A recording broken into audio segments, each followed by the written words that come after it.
Okay, so what do we think of when we think of, what do we think environmental health encompasses?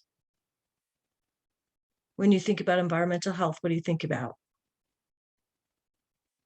This is part of another aspect of community health. Anybody?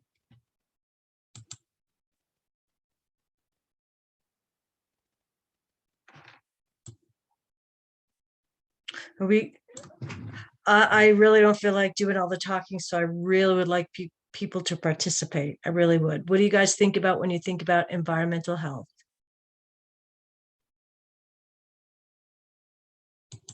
The climate change, Uh-huh. The relationship between the population, the people, and the type of environment they're in. Mm-hmm. pollution. Yep. Yep, and we often take the environment for granted, right? We assume we have healthy drinking water. We assume that the air is clean and free of pollutants. But there's lots of different environmental exposures, environmental risks, and we'll talk about those.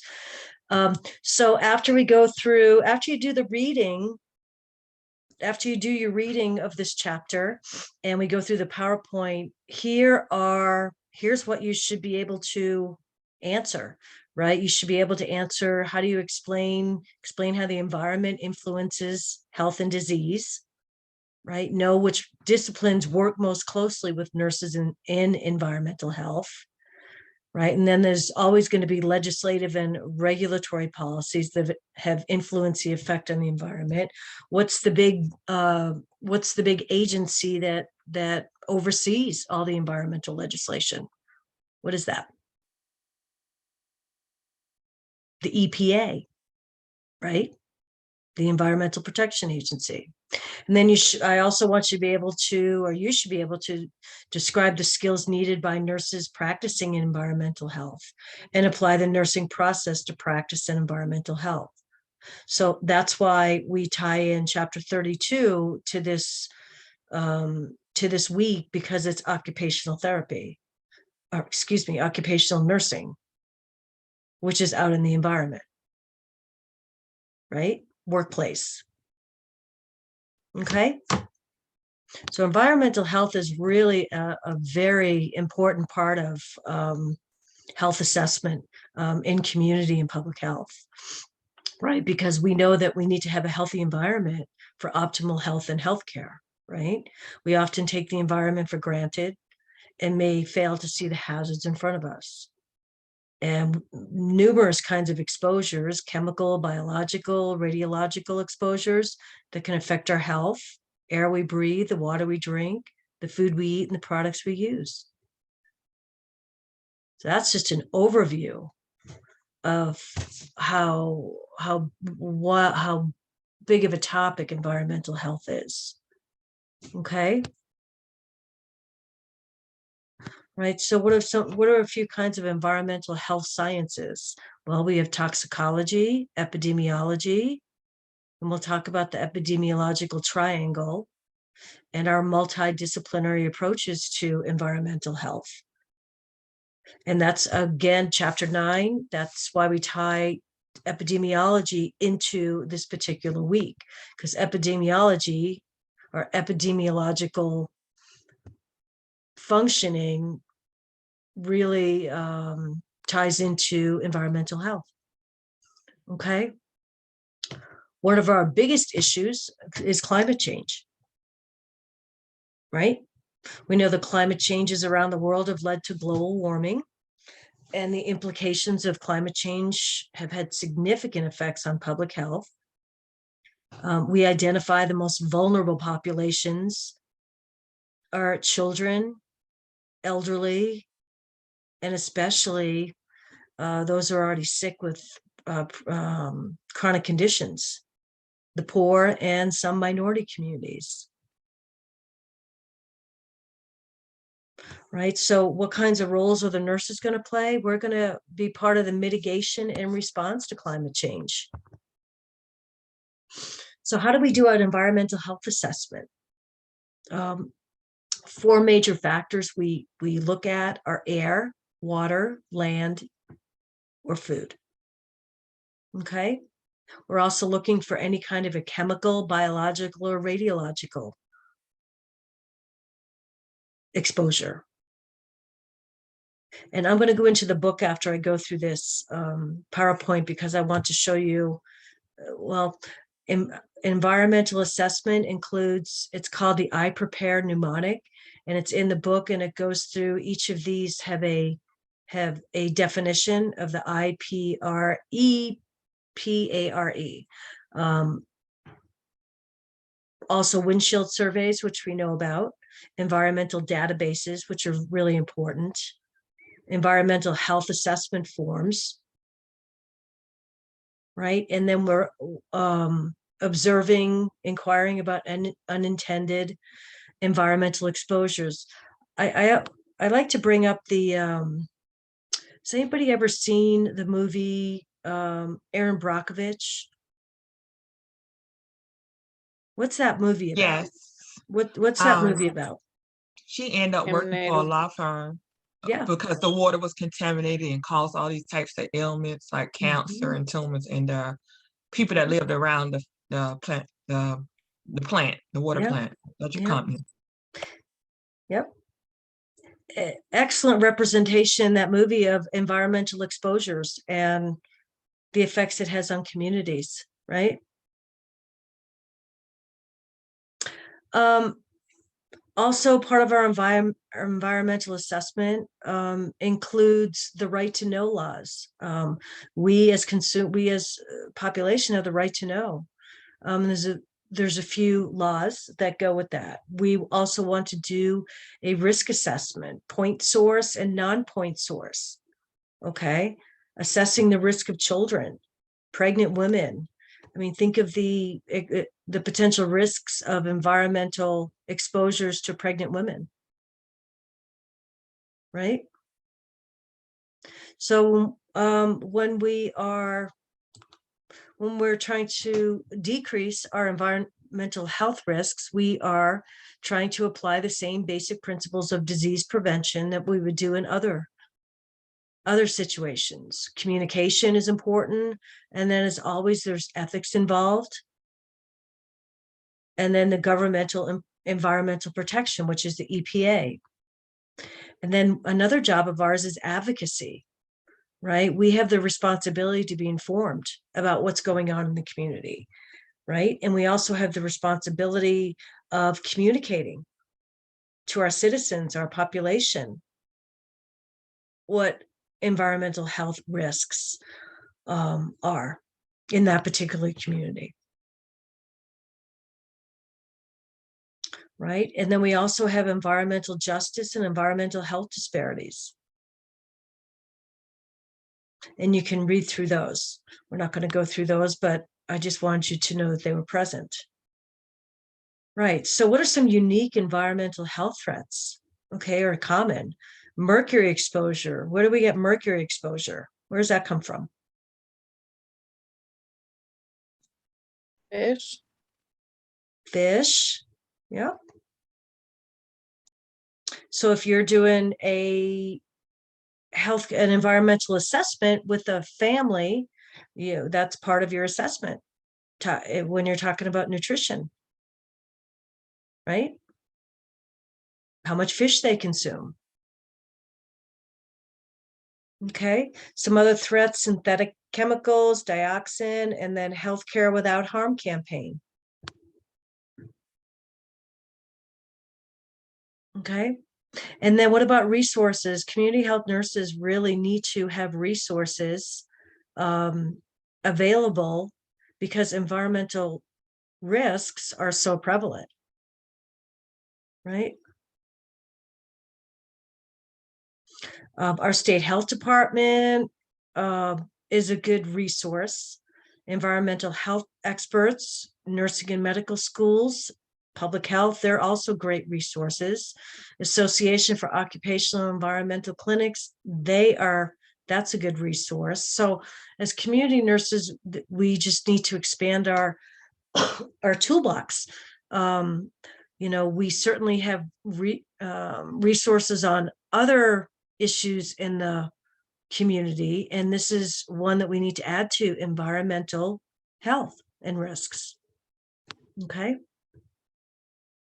And then what are some of our roles as nurses in environmental health?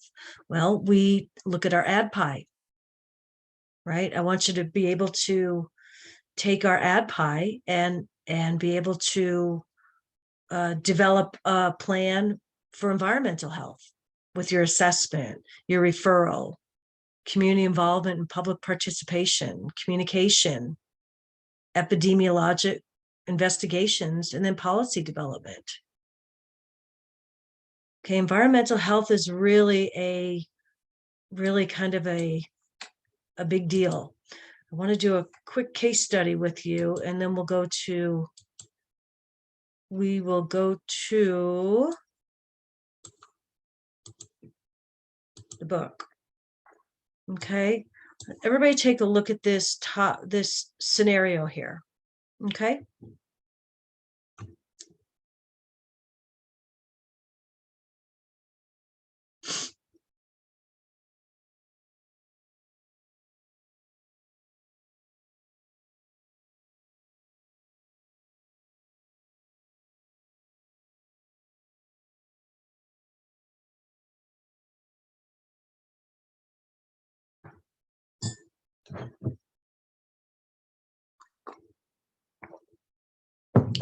What important information do we pull out from this, from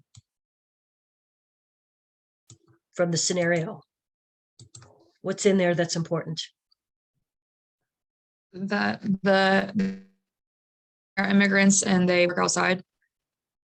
Yeah. They're what? Immigrants and they what? live. They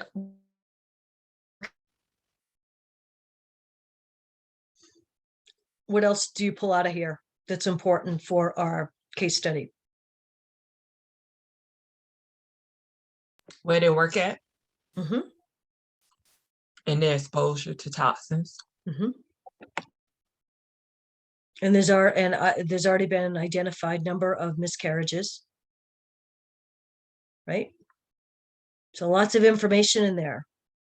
Okay, so let's answer some questions, and it's fine that we see what the answer is. I would like to go through the rationale. So, public health nurse has the responsibility to be informed about environmental health risks in the community. In what ways is competency demonstrated? Okay, so answers A: the nurse provides education and advocates for policies that support a healthier environment. Right? Let's read the rationale, because I think that's where we learn from. Okay. As nurses, who are some of the most trusted sources of health information to the public, it's our responsibility to know about environmental health risks. This includes knowing how to assess them, eliminate or reduce them, and communicate them, educate and advocate for policies that support a healthier environment. Okay. There are 10 principles.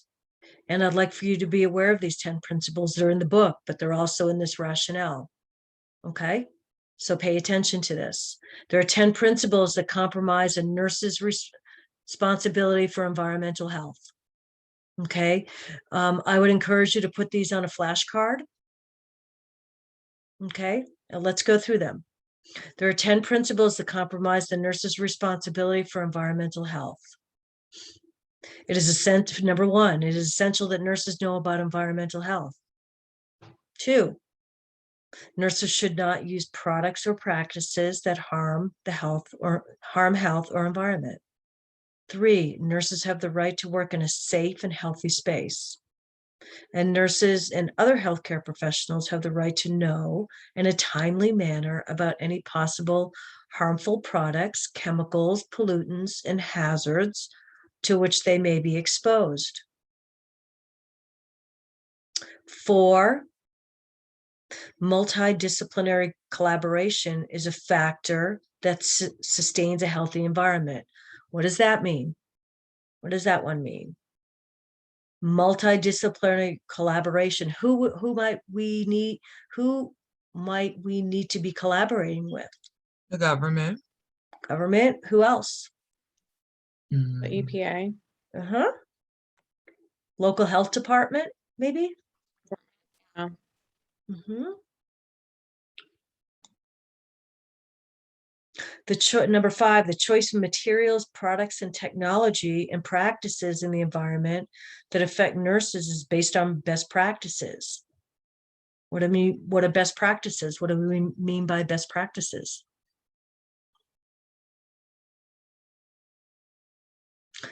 That we have educated ourselves on best practices through nursing research, through peer review, through articles, through literature, and that we are educated that when we have to make decisions about using certain materials, products, technology, and practices, that's based on best practice. And it's up to us to be educated on what the best practices are in community health with regards to environmental assessments. And 6 and 7 are combined. The nurses should respect the diversity of the people from whom they serve and focus on the quality of the environment in which they and their clients work and live.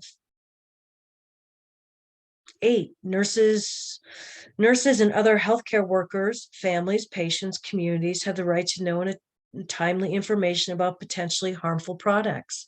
Why is that important? Look what happened in that movie, that Aaron Brockovich movie.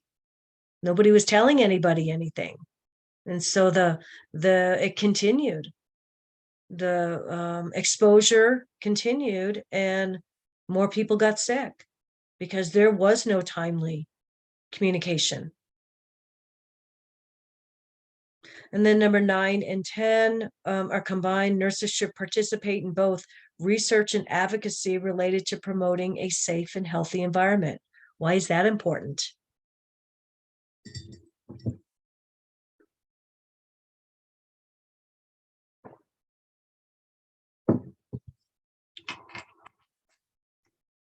Why should we be participating, always participating in Well, the nurse research needs and to be advocacy? educated if they have to be educated themselves if we expect them to go and educate the community.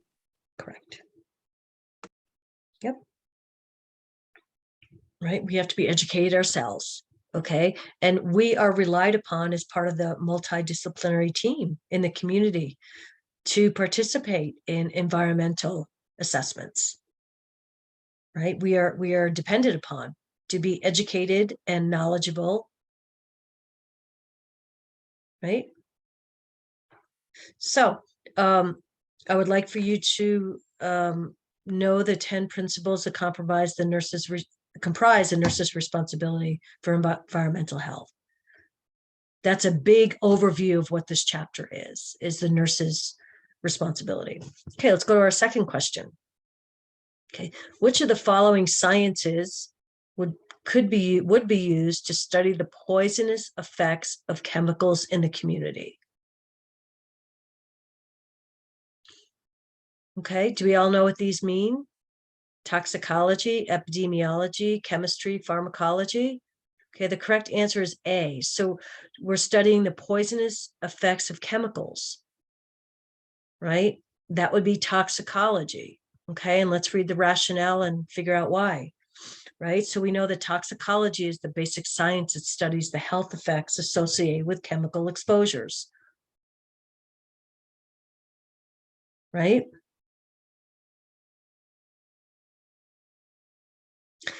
Let's see. It correlates and it's correlate. I can't pronounce that word.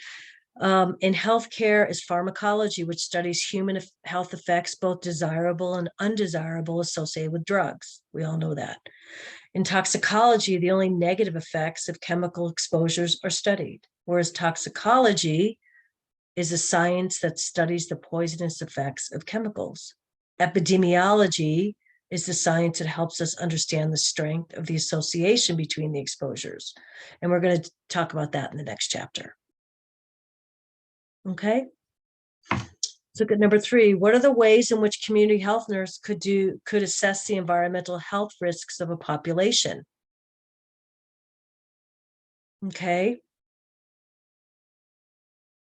So the correct answers are A, C, and D. Okay, let's read the rationale. There are a number of ways to assess environmental health risks. You might assess by medium, such as the four common areas we talked about: air, water, food, and soil. Or you could assess by setting, right? There are differences in exposures, whether you're in the cities, rural, or suburban, right? Let's talk about that for a minute. What are the risks? What are the different risks in a urban versus a rural community for environmental risks? What do you think? Well, in rural, you're more susceptible to being around things like pesticides, just working outdoors more often in general. Right. Yep. You can also divide the environment into functional locations such as home, school, workplace, and community. Would we all agree that each of these different places has different risks? Right? What might be some environmental risks in the home? I think maybe lead paint. What else? Medications. Medications. Carbon monoxide monitors, right? Or lack of, right? What other environmental risks might be in the home? Outdated food.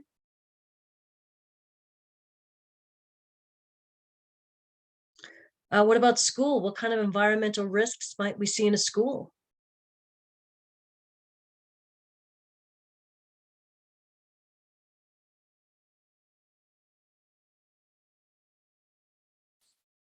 Lead paint. What else?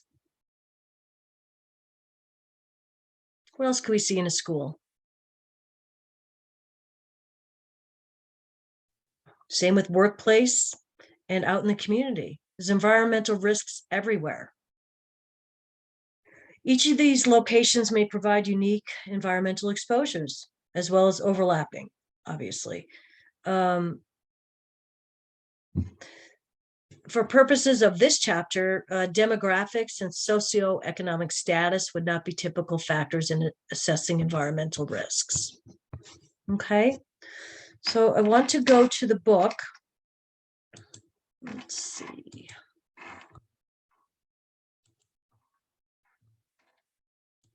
There's a couple of areas that I would like to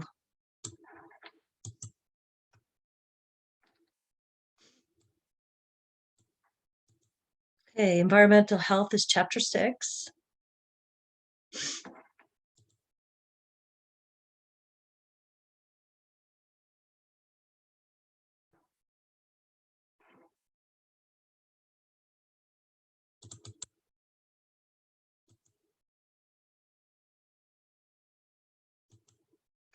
And so you guys know how we go through the book. The one thing I want to go through is objectives. Okay. These were in your PowerPoint. So these go hand in hand. Okay. So after reading this chapter, you should be able to.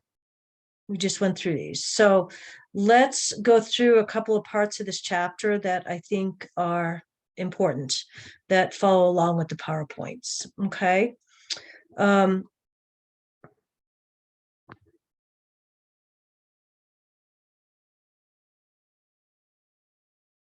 If you come across any of these words you don't understand these words, you certainly can click on the word and it will take you to the part of the chapter where it goes through or gives you a definition. Okay. I'm just going to go through here.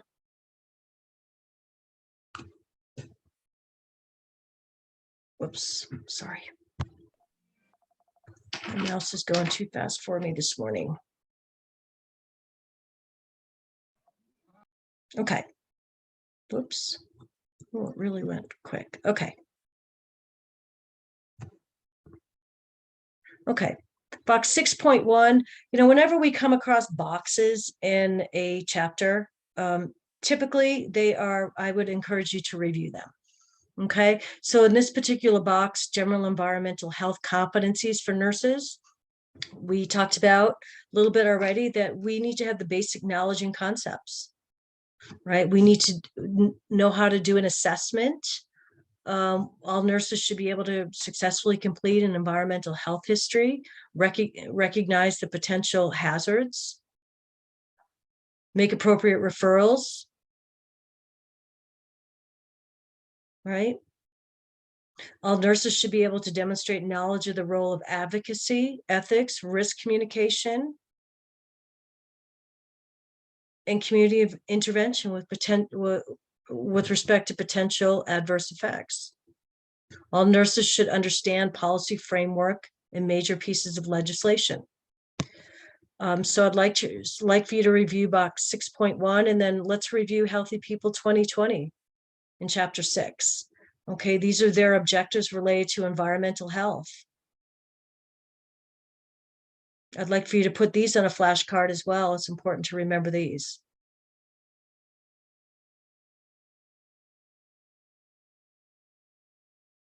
Okay, has to do with environmental health. Eliminate elevated blood lead levels in children. Minimize the risks to human health and environment posed by hazardous sites. It's the other thing we think of in environmental risk. What about landfills? Right?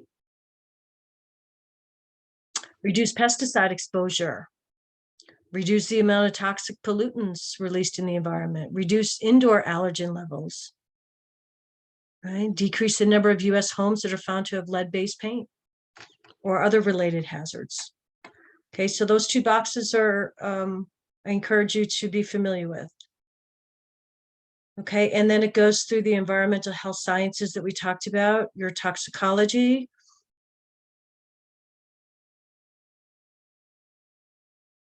epidemiology, which we're going to talk about here in a minute.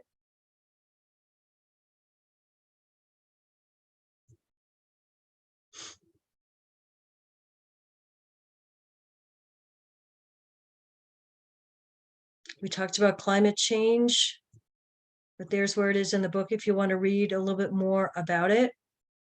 Right. And then I think it's always important to read the box that they present evidence-based practice, because that's what our profession is based on, right? Evidence-based practice. All right. So take a look at that box. Okay. It talks about the hurricanes and for public and challenges for public health nurses and the way that hurricanes affect the environment.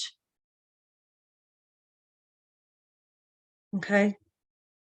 So have a look at that box. Okay.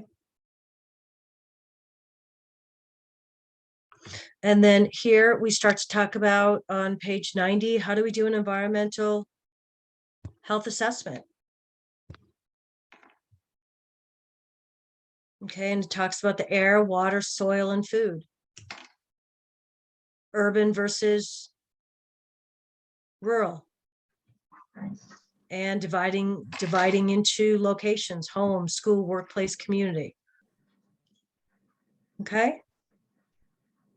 And how they overlap. Some may overlap. Right? When assessing environments, we try and determine what is the exposure. Is it in the air? Is it in the water, soil, or food? Is it chemical, biological, or radiological? Okay. And here's an excellent box that I really want you to be familiar with. How to apply the nursing process to environmental health. That's what I've said for the last 4 weeks. How do we apply the nursing process to whatever topic we're talking about? This chapter is environmental health. Next chapter will be how do we apply the nursing process to epidemiology. Okay, so let's go through this, because this is a big part of this class in this term, is being able to apply the nursing process, your ADPI, to the different areas, the different topics we're talking about each week. So if, how do we apply the nursing process to environmental health? If we suspect that our client's health problem is influenced by environmental factors, we use the nursing process, noting the environmental aspects of the problem in every step. So, ADPI, assessment. We include our inventories and our history questions that cover environmental issues as part of the general assessment, right? In our diagnosis, we relate the disease and the environmental factors in the diagnosis. We set goals, include outcome measures that mitigate or eliminate the environmental factors. Then we plan, right? We look at our current community policy and laws, right? And then we do our intervention. We coordinate with our multidisciplinary team, wherever that may be, depending on the issue, right? Medical, nursing, public health, whomever, and then evaluation.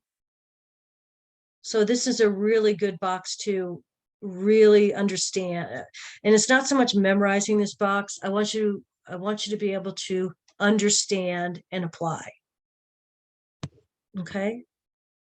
And then here's your I prepare mnemonic that we talked about. It helps us remember the questions to ask while doing an environmental history, right? And trying to determine what the exposure history is, right? So here's that, it's box 6.2.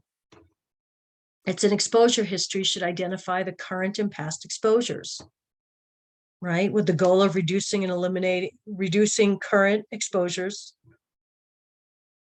that may have a long-term effect, a long-term goal of, with the long-term goal of reducing adverse health effects. All right.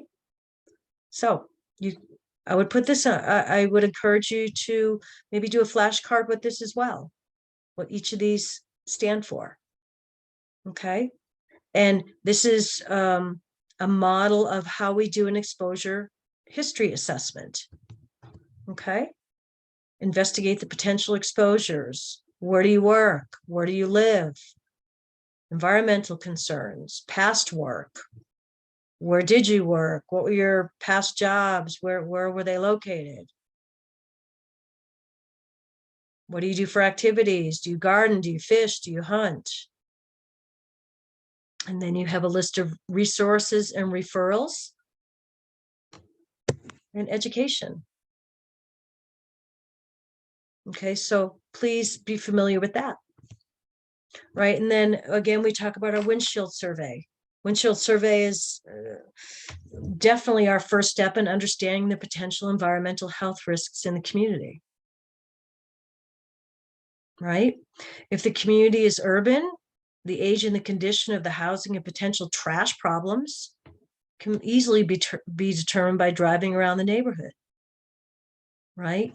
Does this neighborhood, are they close to, is it close to factories? Is it close to landfills, dump sites, major transportation routes? Is it close to the highway that might, or other sources of pollution? Right. And as we talked about in rural communities, we need to pay attention to the use of aerial and other types of pesticides and herbicide spraying. Do people use wood burning stoves?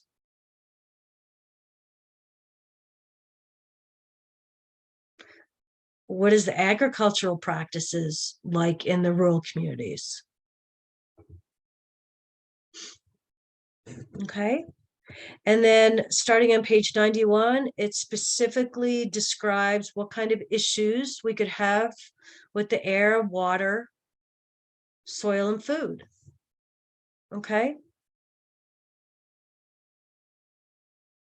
And so I want to point out here that air pollution is divided into two major categories right here, point source and non-point source.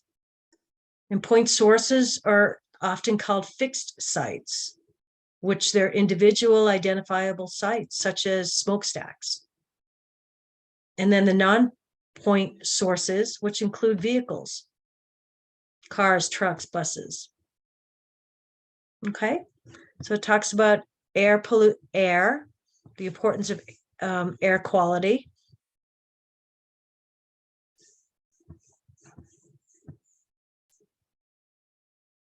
And then it goes into water, right? We know that obviously water is necessary for all forms of life. But think of how easy it is. Well, that's what that movie's based on, the contamination of water.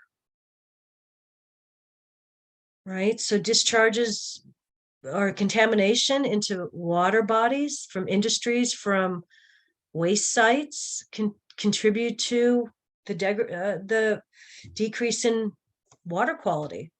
And we take it for granted. I mean, most of us take it for granted that the water we drink is safe and healthy. Well, who's responsible for that? Right? And then land.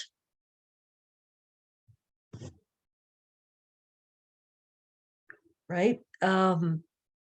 Zoning laws prevent housing developments from being built on past landfills. Right? Agricultural soil is affected by water supply. Chemicals are added. Right? And then food. I mean, the incidence of foodborne illnesses has increased dramatically.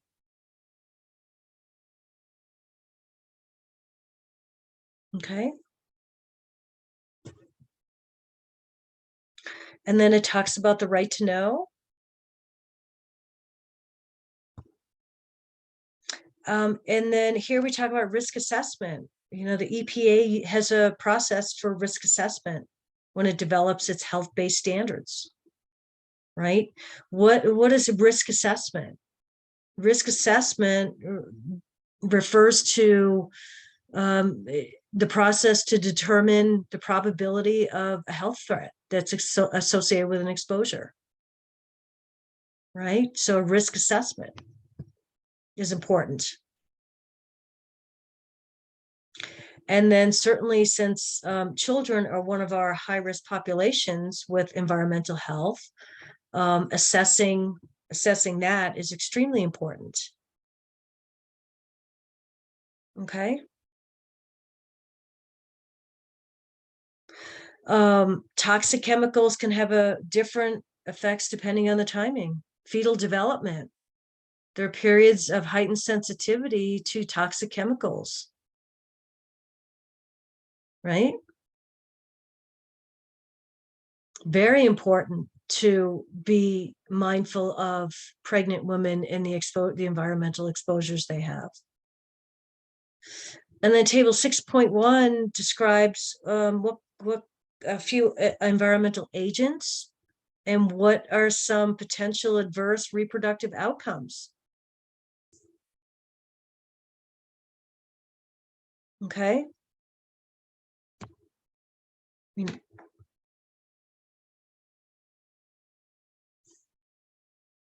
Then it goes through, we talked about fish, right? Fish is lean, low calorie source of protein. However, some fish contain chemicals that could pose health risks.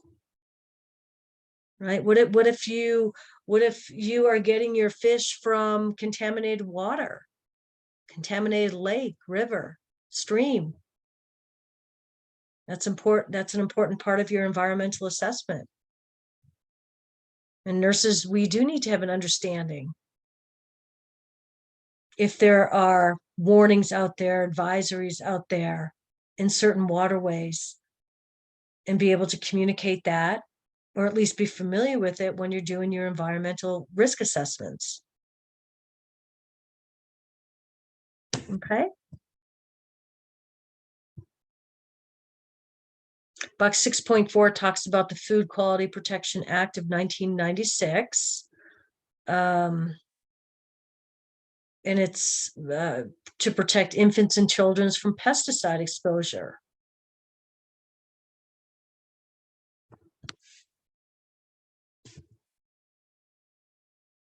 Right, so we know children are especially at risk for environmental hazards because of factors such as poverty, lack of access to healthcare, and sometimes dangerous environmental situations in which they may live.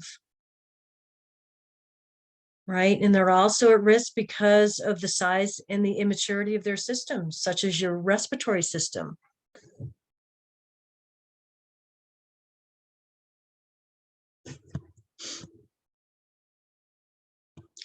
And then really important to point out that there are health conditions in children that could be associated with environmental factors.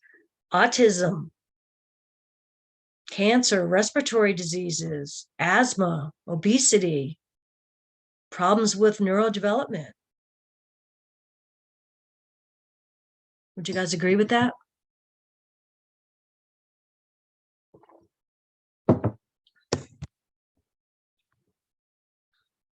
How do we reduce our environmental risks?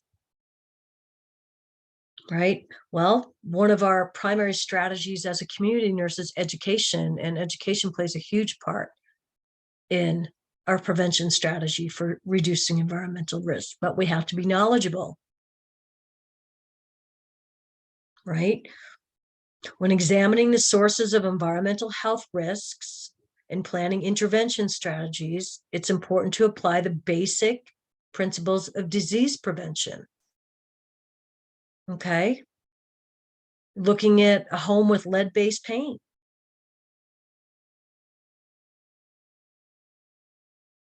Okay. So this goes through, let me just read this right here. For a home with lead-based paint, we would apply a primary prevention strategy. Now we're talking primary, secondary, tertiary. All right. Our basic principles of disease prevention, primary, right? Disease prevention. For a home with lead-based paint, we apply our primary prevention strategy of removing that specific source of lead, right? Good surveillance is a secondary prevention strategy, okay? But it will not prevent lead exposure, all right? It may help with early identification of rising blood levels, all right? So that's secondary. So primary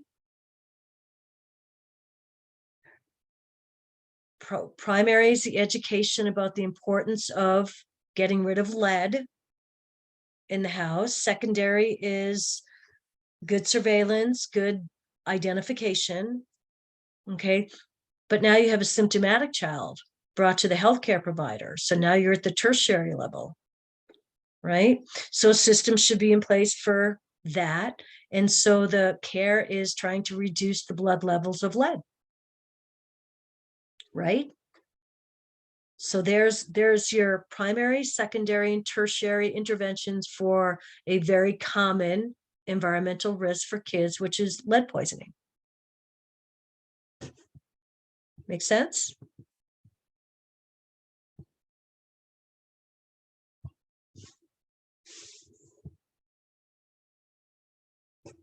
And here's our levels of prevention box related to environmental health. Primary. Only use non-lead based paint. So that's our education. Secondary. If lead is found in the paint, remove the paint and replace it with a non-lead paint. Tertiary. This is just a review of what we did.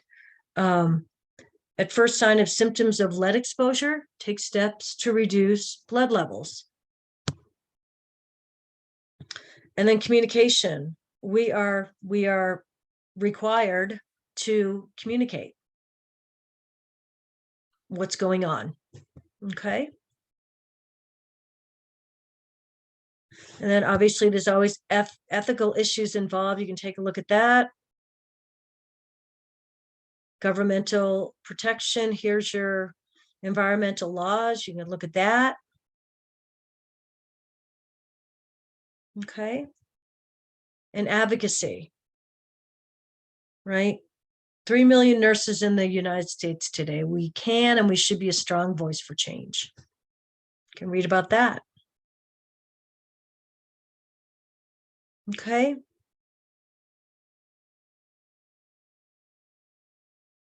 Okay. Roles for nurses in environmental health. Community involvement and public participation. Individual and population risk assessment. We talked about that. Communication. epidemiological investigations, which we're going to talk about in a minute, and then policy development. Okay. So do you guys feel like you have a good understanding of environmental health? Yes. Yes. Any questions? Okay, let's talk about epidemiological applications in the community setting. Okay. We'll define epidemiology and describe how it's developed over time. What are the elements of epidemiology, right? What are the steps in the process? Okay, explain the basic epidemiological concepts of population that are at risk. Okay, differentiate between descriptive and analytic epidemiology, and explain how nurses use epidemiology in public health practice. Okay, so in the area of public health, how is epidemiology has made several contributions. What is epidemiology? When you think of epidemiology, what do you guys think about?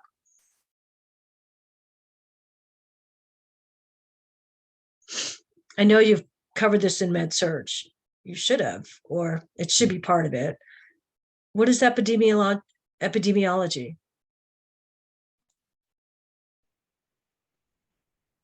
Isn't it disease control? Mhm. Understanding the factors that contribute to health and disease. Yes, yes. Development of health promotion, disease prevention, right? The detection and characterization of emerging infectious agents. Okay. Think of COVID. Think of all the studies we've been doing over the last 2 years with COVID, all the epidemiological studies. Okay. There's two types of epidemiology. There's descriptive and there's analytic. Okay. So with descriptive, and I would put these on a card and know the difference for these two definitions. For descriptive, it determines determinants of health. Okay, for example, what is it? What's a disease? Who's affected? Where are they? When? It's the what, the who, the where, the when. Okay, so you're describing it. What is the disease? Who has it? Where are they? Where are they located? When did it happen? Where your analytic epidemiology is your distribution, which is the how and the why. How did it happen? Why are the kids affected more than the adults? Okay.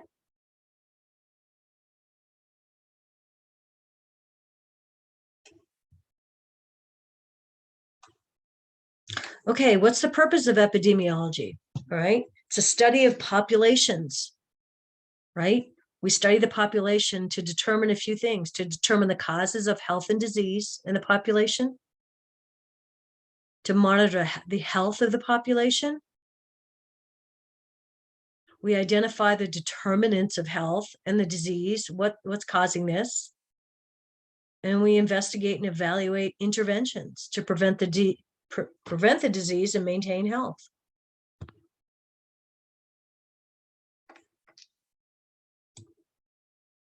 I don't really need to go through the history. How do we use it? Right? We look at health and at the disease causation and how both prevent and treat illness. We're involved in surveillance and monitoring. And that's what epidemiology really is surveillance, monitoring of disease trends, what's going on in homes, schools, workplaces, clinics. You know, I'll take my experience in schools. You know, we have an outbreak of pertussis, we have an outbreak of strep. We monitor those in an epidemiological way. Okay, we figure out who, what, where, when, you know, who is it affecting, what classrooms. Okay, so what are the basic concepts of epidemiology. Okay. It measures morbidity and mortality. Okay. We look at rates, proportions, and risk, and we'll talk about that. Measures of incidence. What's the prevalence? Okay. What is the incidence and prevalence compared? What's the attack rate? What are mortality rates? Is it reached epidemic? And then we'll talk about the epidemiological triangle. You have to have an agent, you have to have a host, and you have to have an environment. Okay, and the web of causality, it's the association between the agent and the host in the environment. And I'll show you that in the book. And then if you're doing say an epidemiological study in your public health job, what kinds of models would you use? We'll talk about the ecological model. All right. And here's a good slide number 10 of levels of preventative interventions with primary, secondary, and tertiary. Here's some examples. With regards to epidemiology, immunizations would be a great primary intervention. Prevention, secondary, we do screenings. And then tertiary, physical and occupational therapy. Okay. So we know that screening is a key component of many secondary prevention interventions, right?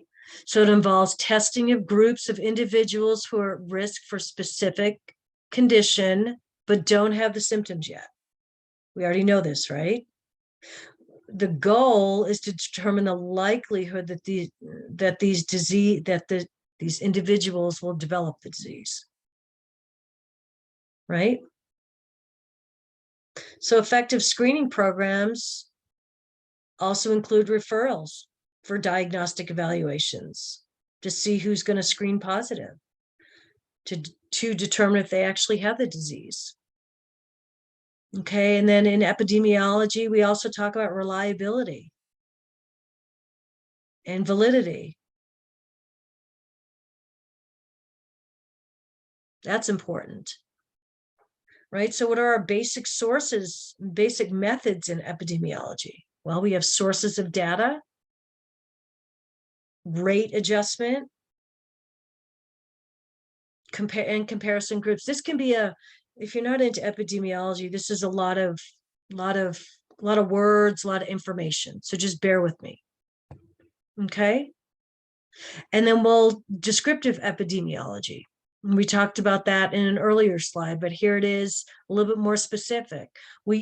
I would put you will need to know the difference between descriptive and analytics. So slides 14 and 15, I would put on a card to study. So in descriptive, we have the person, place, and time. Well, the person, how do we describe the person? Right? What place is it occurring? Person, place, time.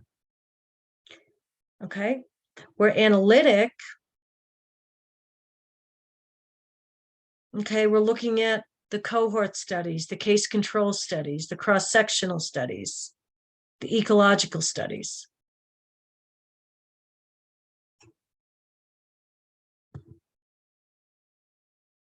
And then we have our experimental studies, the clinical trials. Okay, we're going to talk about causality when we get to the book.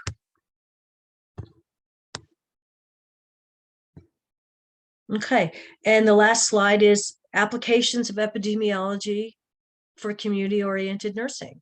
Right, so here's some examples of nursing positions that use epidemiology.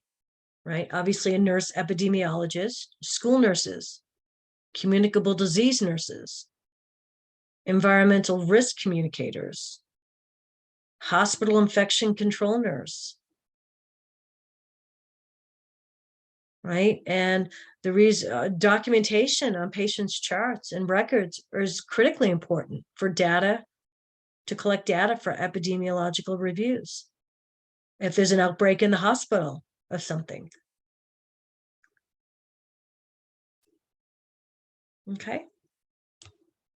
That's just an overview. Let's go to our case study for chapter 9. Okay. Take a look at this scenario. And then we'll answer some questions.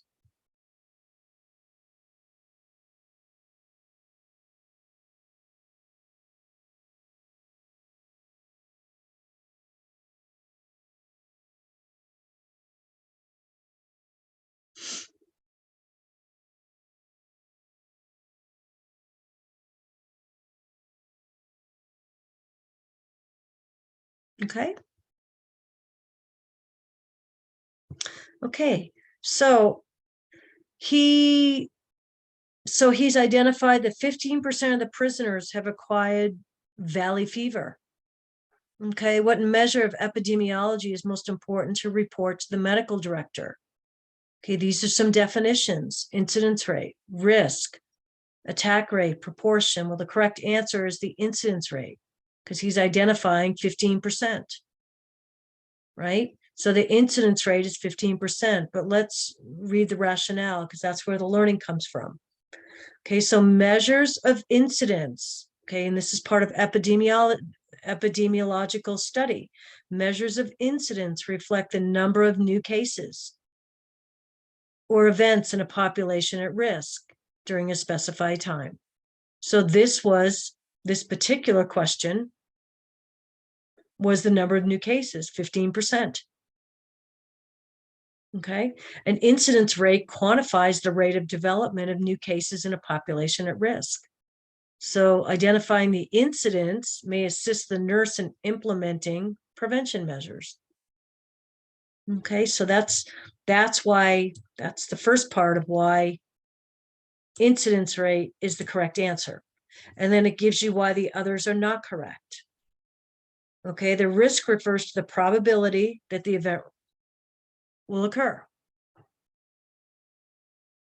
Right? The attack rate is the proportion of persons who are exposed to an agent and will develop the disease. And with valley fever, it's not necessarily possible to identify all that are exposed. Make sense? Okay. Question number 2, what would be a secondary level of prevention which would be useful in the population? Well, obviously, we know secondary is screening,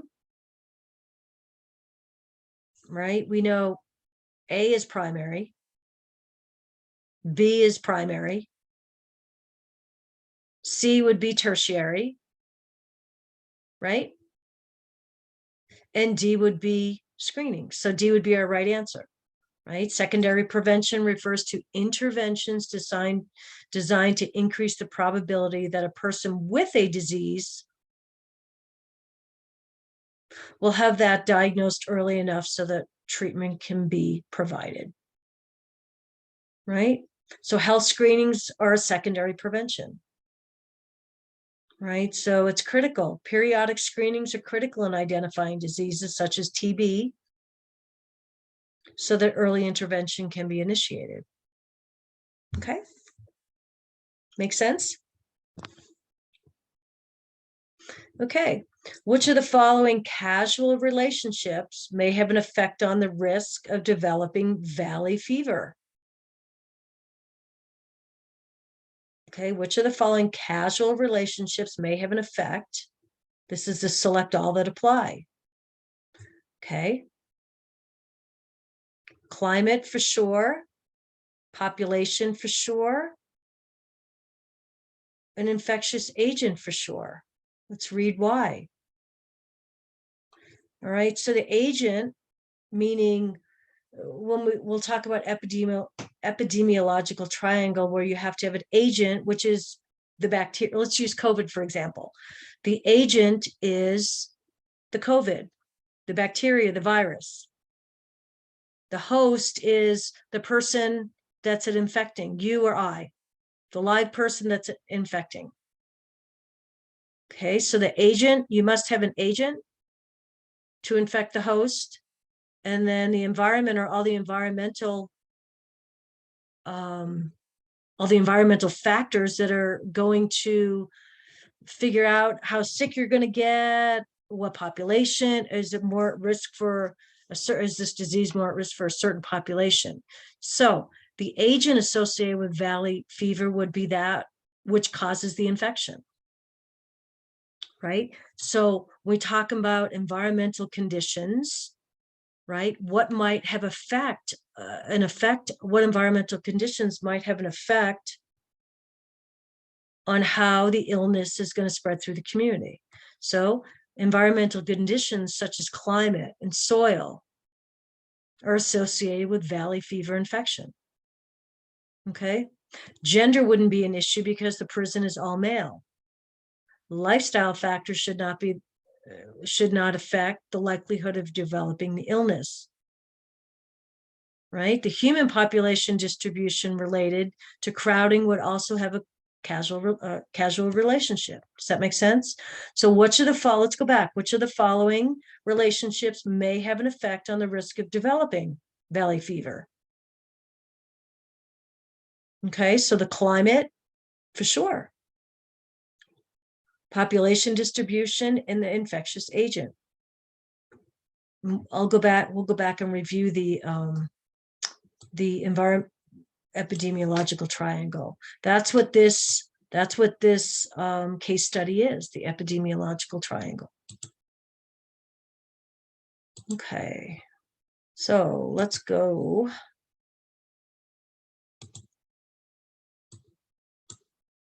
We're in chapter 9. Okay. So again, we go through our chapter outline. Okay, right here, epidemiological triangle, agent, host, environment. Go screening. What's the reliability and validity in our epidemiological studies? Right. What are our basic methods in epidemiology? We have our sources of data, our rate adjustments, and our comparison groups. And then here's our descriptive epidemiology, our analytic epidemiology. Okay. Our objectives. Read through those. So I highlighted a couple of words that are important to the understanding this concept. Okay. So I want to cover a couple of things. One is right off the top, right at the beginning of the chapter, they have their Healthy People 2020 box. Okay, and these are epidemiologic objectives for Healthy People 2020.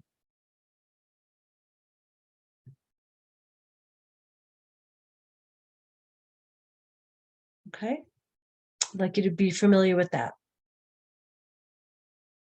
Okay, and then there's a section here, how nurses use epidemiology. Okay, nurses play a key role in the community's interdisciplinary team looking at health, disease, causation, and how to both prevent and treat illness. Right, nurses use epidemiology in the community to examine factors that affect the individual, family, and population group, because it's definitely more difficult and challenging to control these factors in a large community versus a hospital, right?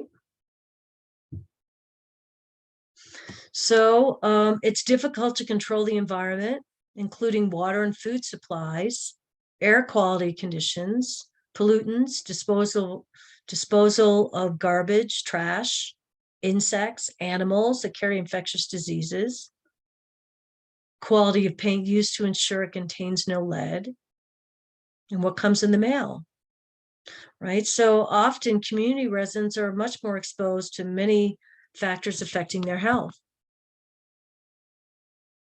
right? And we are involved in the surveillance and monitoring of trends. We do this in homes, schools, workplaces, clinics, healthcare organizations. where we identify patterns of a disease in a specific group. And for example, several children in the school become sick with abdominal problems within a short period of time. What's going to be our role? We're going to have to determine what these children had in common.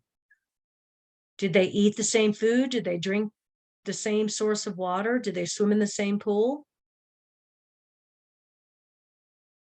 Right? Another example, workers displayed similar patterns of symptoms at a workplace, at a plant. Nurse looks for factors in the workplace to locate the cause. Okay, and again, here is right here on page 150, care of the clients, families, and population groups in the community use the following steps in the nursing process. Okay, so again, here we are applying our nursing process to epidemiology. Right, when using our nursing process, epidemiology provides a baseline information for assessing needs, identifying problems, designing strategies to evaluate the problems, setting priorities to develop a plan of care, and evaluating how effective the care was. Okay. So that's how we apply our nursing process in the epidemiological setting.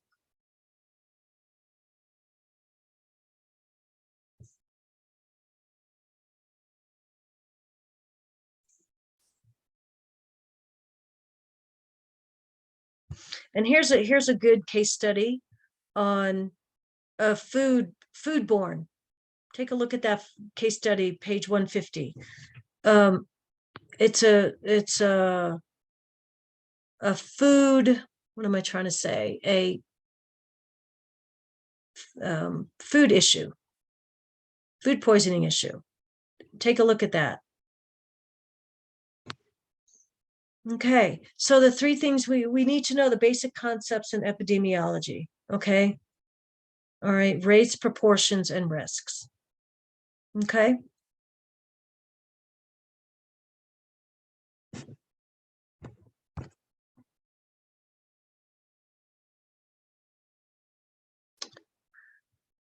Okay, so I think there's a box that describes that. So proportions, well, I want to go to the, hang on one second. There's a nice summary box right here.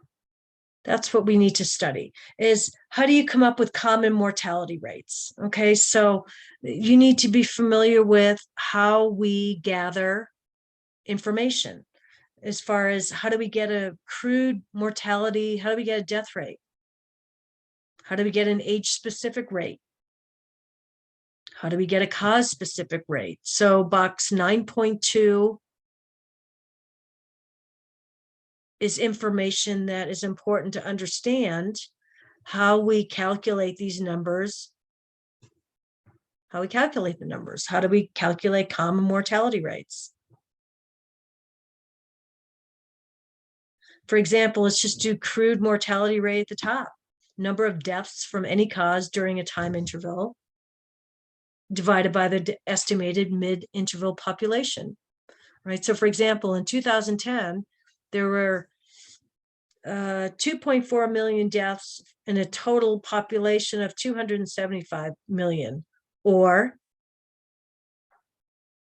873 deaths per 100,000.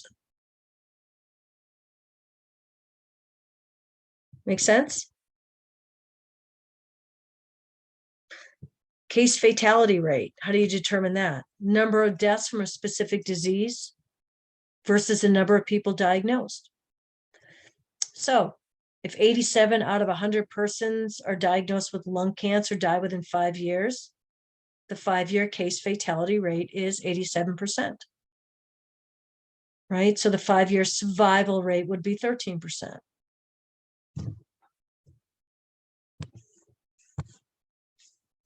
Okay. Okay, here's our epidemiological triangle. It's on page 155. Okay, you have to have an agent, a host, environment. Okay, and box 9.1 gives you examples of an agent, a host, and an environment. Agent is the infectious agent, chemical agent, physical agent, whatever is, can be a variety of different things, right? The host is us. What's our general genetic susceptibility? What are our acquired characteristics? What's our immunological status? Lifestyle factors, diet, exercise. What could the environment have? What effects could the environment have? Climate, plant and animal life, human population distribution, socioeconomic factors. But know that the environmental triangle has to have an agent, a host, and an environment. Okay, and the term web of causality is something that's important to understand the epidemiological triangle. And it simply recognizes the complex interrelationships of the triangle, of the agent, the host, and the environment. There can be many different scenarios drawn up from or intertwined into a certain agent, a certain host, a certain environment. Okay, does that make sense? So you have to have an agent, you have to have a host, and then the environmental factors are going to determine how this all plays out. And the web of causality indicates that there can be many, many different formulas from these three. Does that make sense?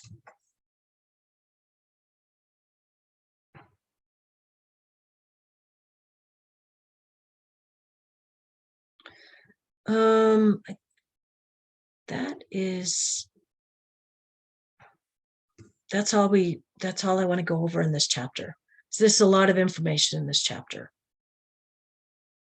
Oh, one more thing. Table 9.3 is study designs. Okay. These are, I think, 1, 2, 3, 4, 5 different study designs, study models of nurses doing epidemiological studies. Okay, so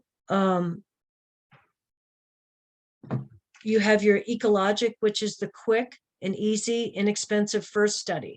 So if nurses are new into epidemiology, this is a good starting point, ecologic design.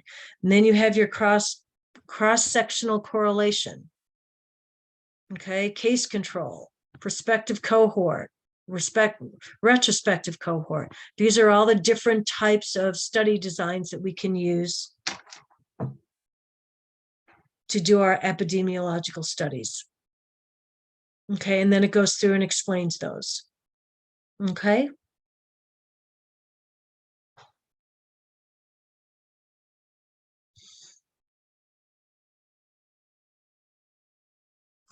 Okay, levels of prevention, right? So this is related to cardiovascular disease. So it gives us some ideas for primary, secondary, and tertiary. So primary being education, discuss low-fat diet and the need for regular physical activity. Prevention, education, right? Maybe for secondary, we're implementing blood pressure screenings, cholesterol screenings. And then tertiary, if they already have cardiovascular disease, we're helping with cardiac rehab, medication, surgery. Okay, so just another example of how to apply your primary, secondary, and tertiary to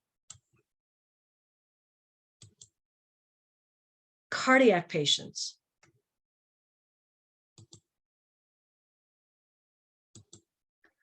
Okay, so those are the few things that you needed to know about epidemiology, nursing and epidemiology. Okay, any questions? That's a lot of information in that chapter. Okay, let's go to chapter 32. the nurse in occupational health. Okay. What's our role? What are the current trends in the workforce? When we think of occupational health, what do you guys think of?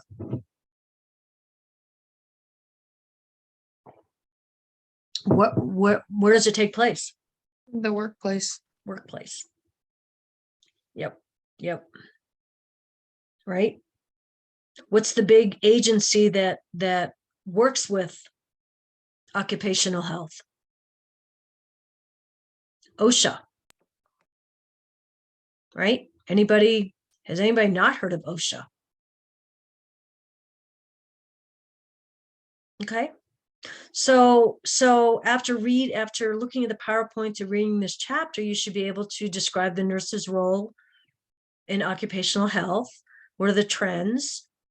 We should be able to use the epidemiologic model to explain our work health interactions, right? What are some work-related illnesses, injuries, and hazards? You should know how to do an occupational health history. And then we have our OSHA and our National Institute for Occupational Safety and Health, or I call it the NEOSH. So OSHA and OSHA, and then describe an effective disaster plan. Right. So with occupational health, we know that no work is completely risk-free, right? And that we all should have some basic knowledge about workplace population, about workforce populations, hazards, methods to control hazards and improve health. Right. And we know that occupational nurses as a whole, we perform critical roles in the workplace, planning and delivering worksite health and safety services. Does everybody know where their OSHA guidelines are, where they work? Has anybody been involved in an OSHA visit within their workplace?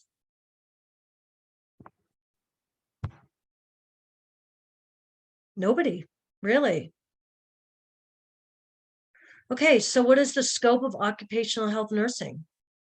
Right, it focuses on the preventative health care, health promotion, health restoration within the context of a safe and healthy environment. Right, it includes prevention of adverse health effects from occupational and environmental hazards. Right. When we think of occupational health, we typically think of traditional sites, manufacturing, industry, service, healthcare facilities, construction sites, government settings, right? What is the scope of practice for the occupational nurse? Right? Assessment, primary care, case management, consulting, counseling. These are all the roles that she might participate in. You can read through that. We don't need to go through the history, but you can read through that. So roles and professionalism in occupational nursing, right? We have our Association for Occupational Health Nursing, right? We already went through what our roles could be: case manager, coordinator. Academic education is usually at the graduate level. Okay. What are the workers as a population aggregate? Right. We need, if we're in occupational nursing, we need to know the characteristics of the workforce. Right. What are the characteristics of the work? What are they doing? What are the interactions the workers have with each other?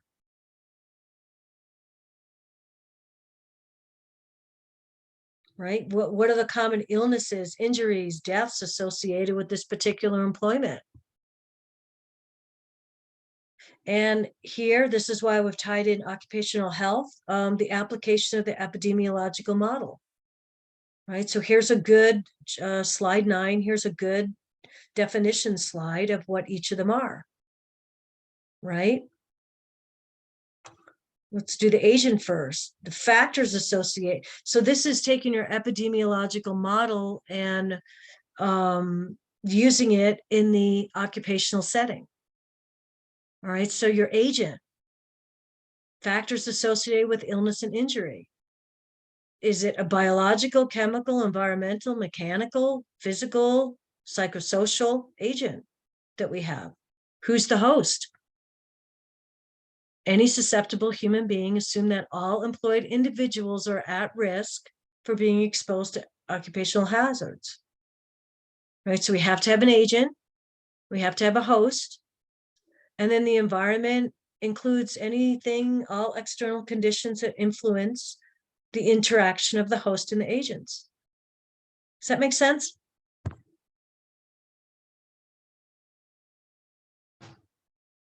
So we know there are organizational and public effects to promote worker health and safety. There are on-site programs. Okay. So what do we do? What's our responsibility? Nursing care of working populations. We need to do a worker assessment. Right? What are the exposures that the workers are experiencing? What's their occupational health history? We're involved in education about workplace hazards. So you want to do a workplace assessment. Okay, and here, Healthy People 2020, right? This is associated with occupational health. They have national health objectives aimed at reducing the risk of occupational illnesses and promoting safety. Health education and health protection strategies, okay, are proposed to address the needs of large population groups in the workforce. Okay, and here's our legislation. We have our OSHA, Occupational Safety and Health Administration, which is a federal agency that's responsible for improving worker health and safety. They establish standards and regulations by educating the workers. Right, and then the other main federal agency is called National Institute for Occupational Safety and Health. Okay, it's responsible for investigating workplace illnesses, accidents, and hazards.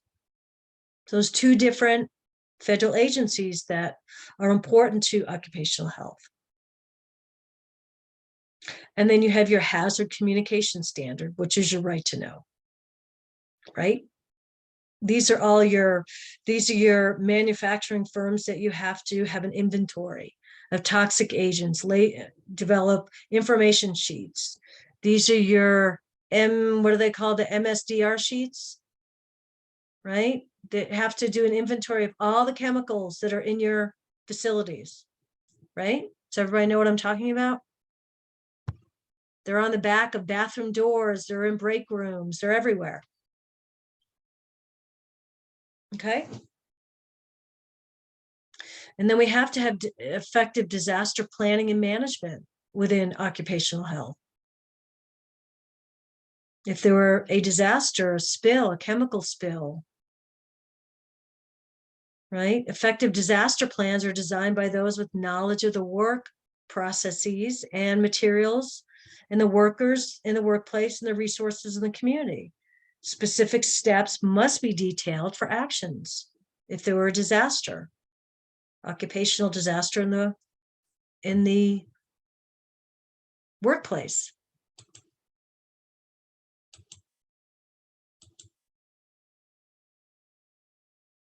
Let's review this case study. I believe a lot of learning comes from case studies, and so that's why I like to review them. And these ones this week were good. So let's take a look at this. This is for occupational health, occupational nursing.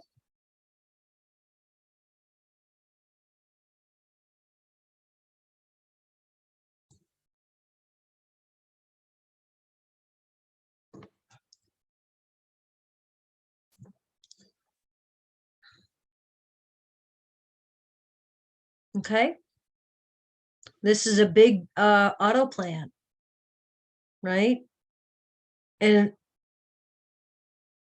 it's targeting, let's see, responsible for applying multiple steps in the process of painting vehicles, right? So hazards related to this may be exposure to chemicals and avoiding inhalation, right? And so there are concerns related to other physical agents such as noise, right? So he's the occupational nurse, and he wants to ensure that the employees are well educated about personal protective equipment and conditions that they should be reporting. So what is the primary purpose of health promotion in the occupational setting? To answer C, to maintain or enhance the well-being of individuals or groups. So let's read the rationale.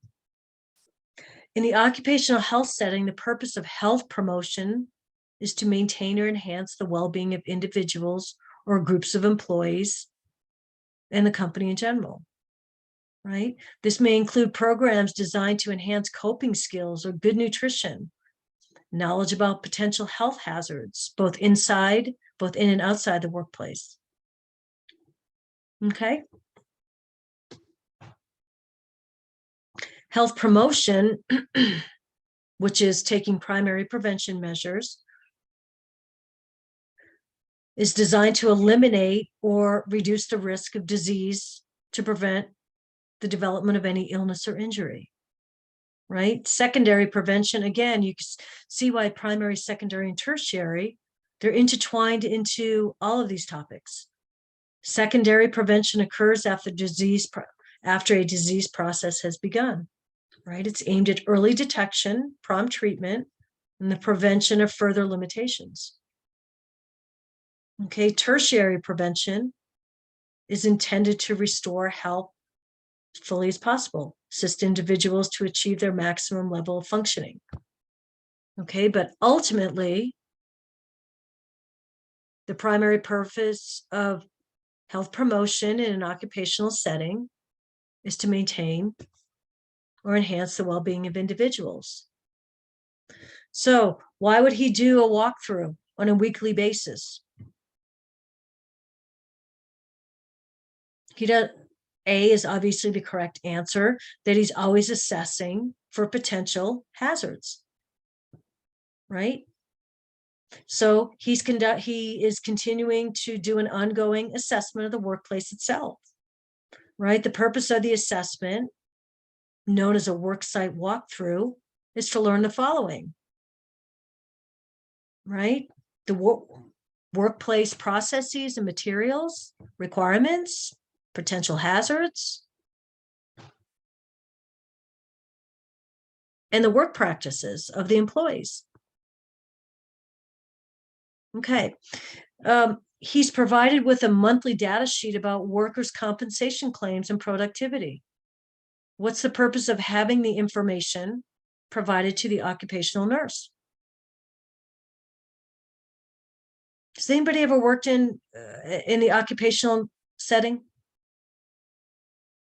The occupational nurse plays a really vital role in the team for occupational health, right? So the reason why nurses are continued to be updated on workers' comp claims, productivity, is because it allows the nurse to be able to identify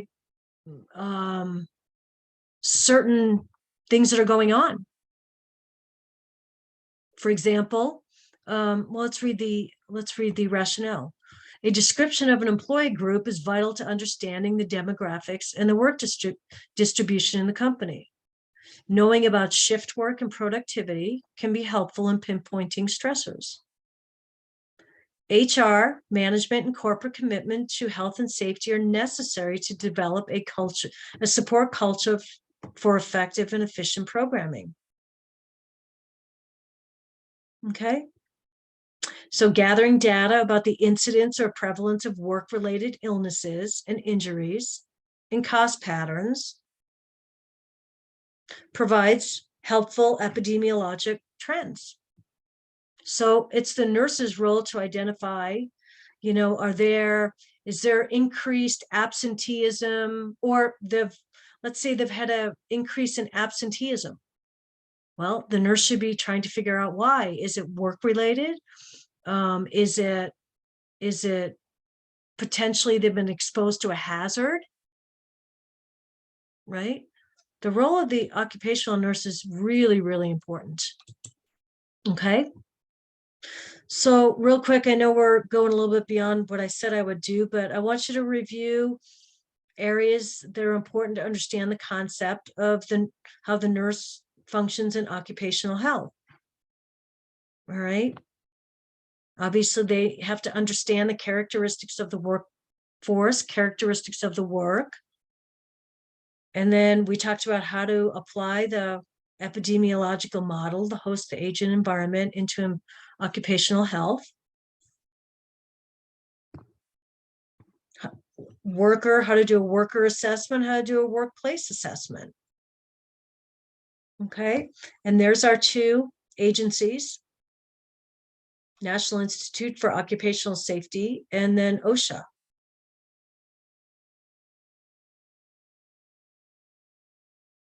Okay, we went through what occupational health is.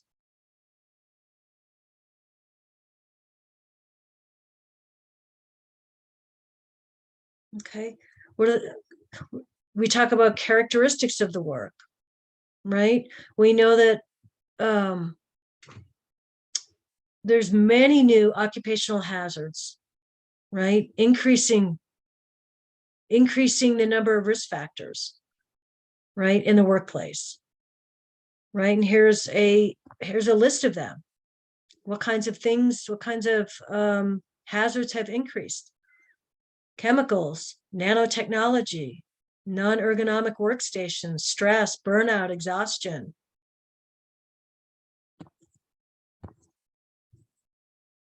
And then here's how we apply the epidemiological model to occupational health. Box 32.1 is a good box to understand the concept of the hazards of occupational health. Here's a list of different kinds of hazards, work-related hazards, biological, chemical, environmental, physical, psychosocial. You need to be able to identify what each of these entails.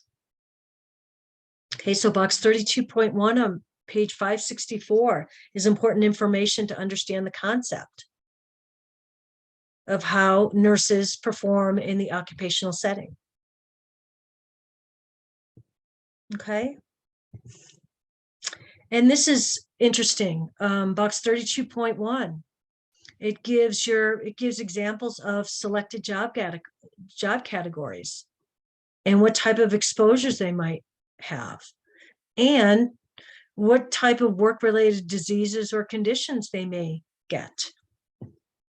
Okay, so for example, an agricultural worker has exposures to pesticides, infectious agents, gases, and sunlight. What work-related disease and conditions might they be more at risk to? Okay, same with an auto worker, a butcher, ceramic worker. I mean, they're all different ones. So it's important to know, you know, if you're working in the agricultural industry, if you're working in the automobile industry, if you're working in any of these industries, you as the occupational nurse need to know what the exposures are and what potentially are work-related illnesses that may be developed. And then it goes through all of the ones. It talks about each of the categories. So this is a summary, but then it goes through all of the more specifically. So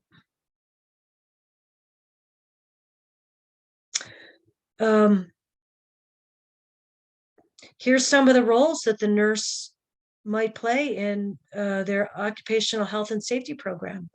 Surveillance, doing health assessments,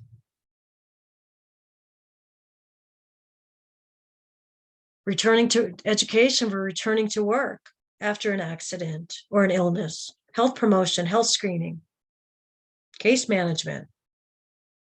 Okay.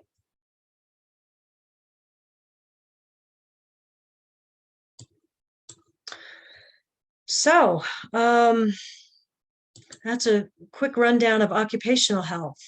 So can you see how our 3 chapters are tied in today? Environmental health with epidemiological practice, and then occupational health. All ties in, a lot of information. Questions? Has this been helpful? What are you guys thinking?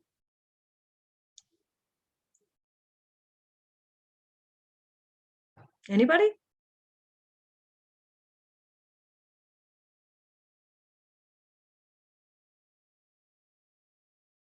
All right.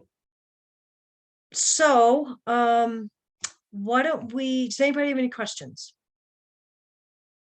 That's a lot of information to cover. So what I would suggest you do is I'm going to let you guys go. Maybe pull out your study guide and go through week 5 information in your study guide. I would also take a look at your PowerPoints. And if you need additional resources, go into your book. Like I said, those boxes in the book are excellent summaries of content in those chapters. So that's all I have. Do you guys have anything?